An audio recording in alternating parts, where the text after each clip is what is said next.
Hola, soy Héctor Arnau y esto es Rimbomba.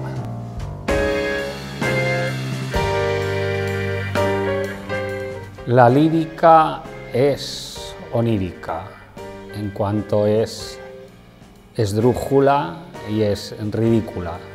Si no es onírica, si no es esdrújula, si no es ridícula, entonces no son cartas de amor.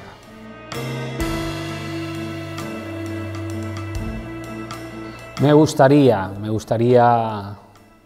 mucho, es algo que he estado intentando descubrir durante mucho tiempo, de las maneras más peregrinas y variopintas posibles, pero soy un hombre de éxito, soy una persona que ha ido encadenando éxitos uno tras otro desde una edad muy temprana y creo que es la única clave que conozco para seguir progresando en mi carrera.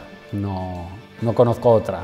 Sí que me gustaría ir, no sé si empalmando fracasos, pero por lo menos tener un par de ellos consecutivos para saber cómo se siente.